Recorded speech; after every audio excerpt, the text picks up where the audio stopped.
여자의 몸은 입이 차마 내뱉지 못하는 진실을 말합니다. 그리고 바로 이 지점에서 수많은 남성이 관계의 실패를 경험하곤 하죠. 그들은 말을 믿습니다. 대화에 집착합니다. 모든 문장을 분석하며 그 안에 답이 있을 것이라 확신합니다. 하지만 진실은 훨씬 더 냉혹합니다. 당신이 누군가를 놓치는 이유는 외모가 부족해서도 숫기가 없어서도 아닙니다. 단지 그녀의 몸이 보내는 신호를 읽지 못했기 때문입니다. 그리고 상대는 당신의 그 무지함을 본능적으로 알아차립니다. 당신이 명백한 신호를 무시할 때, 활짝 열린 문 앞에서 주저할 때, 보고 있으면서도 정작 아무것도 보지 못할 때, 그녀의 마음은 서서히 다치기 시작합니다. 현대 남성들이 갇혀있는 가장 큰 심리적 감옥은 잘못 해석할 것에 대한 공포입니다. 다가갔다가 거절당할까봐, 미소를 오해했다가 무례한 사람이 될까 봐 두려워합니다. 한국 사회 특유의 체면과 타인의 시선을 의식하는 문화 속에서 이러한 공포는 더욱 극대화됩니다. 결국 모든 몸짓은 수수께끼가 되고 모든 침묵은 위협이 됩니다. 이런 상태의 남성은 언제나 자신의 운명보다 한 발 늦게 도착합니다. 그녀가 이미 떠나갈 채비를 마쳤을 때야 비로소 그녀가 내게 관심이 있었다는 사실을 깨닫고 기회가 이미 증발해버린 뒤에야 전진했어야 했다는 것을 후회합니다. 심리학자 칼 융은 무의식이 상징을 통해 자신을 표현한다고 말했습니다. 보디랭귀지가 바로 그 상징입니다. 필터링 되지 않은, 꾸며지지 않은, 타협하지 않은 감정의 분출구입니다. 여성의 심리 기제 자체가 직선적이기보다는 다층적이고 섬세하게 작동하기 때문입니다. 입술이 문장을 고르는 동안 몸은 이미 의도를 드러내고 호기심을 전달하며 갈망을 고백합니다. 몸을 읽는 법을 배우는 것은 상대의 무의식으로 들어가는 열쇠를 쥐는 것과 같습니다. 이 언어를 마스터하지 못한다면 당신은 평생 안개 속을 걷는 것과 다를 바 없습니다. 이 기술의 핵심은 그 누구도 가르쳐주지 않았던 진실에 있습니다. 상대의 몸을 읽을 때 당신은 관계의 리듬을 지배하게 됩니다. 비굴해 보이지 않으면서 전진할 때를 알고 약해 보이지 않으면서 물러날 때를 알게 됩니다. 이것은 상대를 통제하는 다크 사이콜로지의 기술이 아닙니다. 오히려 이미 벌어지고 있는 심리적 흐름을 명확히 이해하고 그 흐름에 올라타는 지혜입니다. 메라비언의 법칙이 증명하듯 인간의 의사소통에서 언어가 차지하는 비중은 고작 7%에 불과합니다. 나머지 93%는 목소리의 톤과 몸의 언어에 담겨 있습니다. 당신이 말의 표면에만 매달리는 동안 본능이 예리한 다른 이는 당신이 보지 못한 신호를 읽고 한 발 앞서 나갑니다. 한국 사회에서 흔히 발생하는 가스라이팅이나 갑질 문화 속에서도 보디랭귀지는 강력한 방어 기제가 됩니다.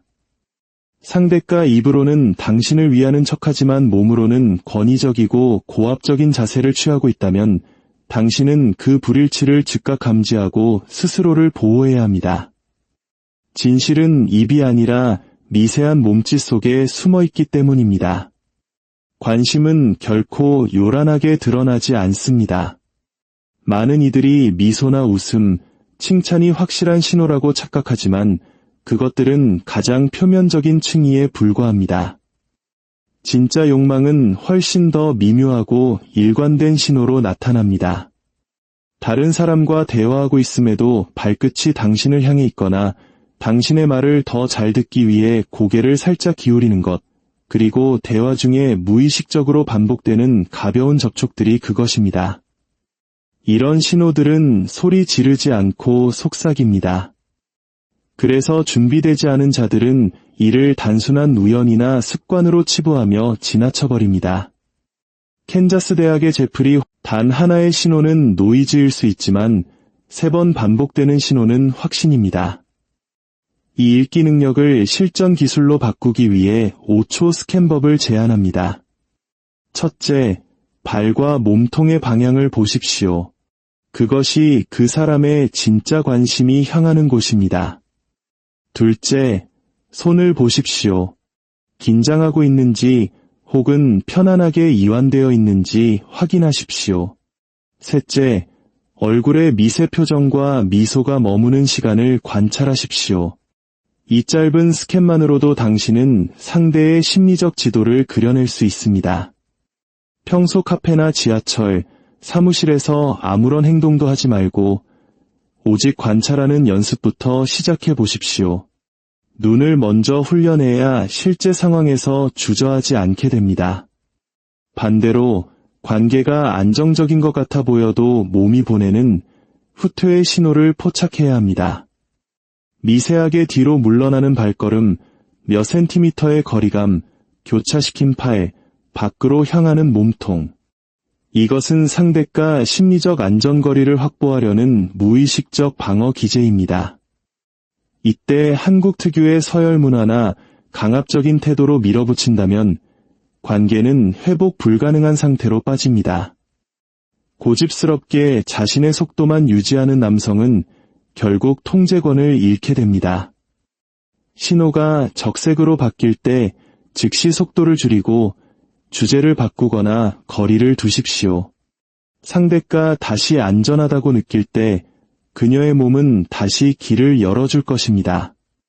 시선은 욕망이 머무는 가장 정직한 영토입니다. 단순히 뚫어지게 쳐다보는 것이 아니라 시선이 머물렀다 흩어지고 다시 돌아오는 그 간격 속에 진실이 있습니다. 상대가 당신의 눈을 맞추다가 시선을 아래로 떨어뜨리고 다시 미소를 지으며 돌아온다면 그것은 당신에 대한 호기심의 증거입니다. 이때 당신은 그 시선을 피하지 말고 단단하게 마주하십시오. 흔들리지 않는 시선은 텐션을 만들고 그 텐션은 관계의 깊이를 만듭니다. 또한 여성의 터치는 결코 우연이 아닙니다. 맥락 없는 포옹이나 갑작스러운 손잡기는 드뭅니다. 대신 그들은 감각적인 테스트를 수행합니다.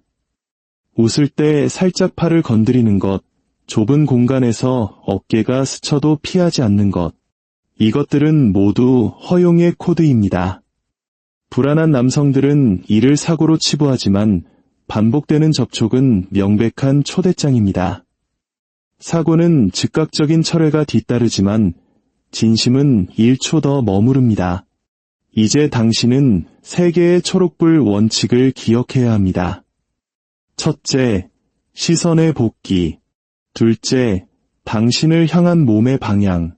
셋째, 근접 거리의 허용. 이 3가지가 동시에 충족될 때 당신은 확신을 가지고 부드럽게 리드할 수 있습니다. 여성이 입으로는 글쎄요 라고 말할지라도 몸이 예스라고 말하고 있다면 당신은 그 무언의 허락을 읽어내야 합니다. 이 순간의 망설임은 상대에게 불확실함과 불안을 심어줄 뿐입니다. 리드하는 역할은 무례함이 아니라 상대가 보낸 신호에 응답하는 책임감입니다. 여성의 심리 기제는 수천 년 동안 심리적 안전을 우선시하도록 진화해왔습니다. 그래서 그들은 직접적인 예스 대신 끊임없이 테스트하고 다가왔다 물러나며 당신의 감정적 안정성을 확인합니다. 일시적인 차가움이나 거리감에 일희일비하지 마십시오. 전체적인 흐름이 당신을 향하고 있다면 잠시의 흔들림은 그저 과정일 뿐입니다. 성숙한 남성은 단편적인 점이 아니라 전체적인 곡선을 읽습니다. 지금까지 당신이 이 신호들을 읽지 못했던 것은 능력이 없어서가 아니라 단지 훈련되지 않았기 때문입니다. 이제 눈을 뜨십시오. 단어라는 얕은 표면 아래서 소용돌이치는 진짜 감정의 바다를 보십시오. 이 능력을 갖추는 것은 단순히 연애 기술을 익히는 것이 아니라 타인과 깊이 공명하고 자신을 지켜내는 사회적 지능의 정점에 서는 것입니다. 당신이 오늘 이 이야기를 통해 단 한 번이라도 상대의 숨겨진 진심을 포착해냈다면 그것은 진정한 성숙을 향한 첫걸음입니다.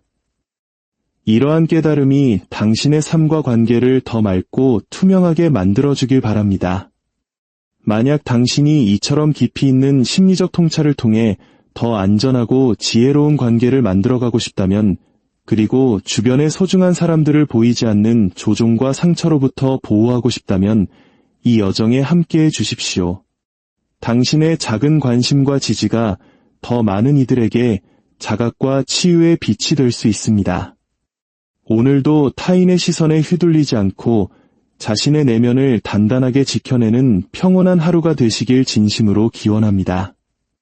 지혜로운 통찰이 당신의 앞길을 밝혀주기를.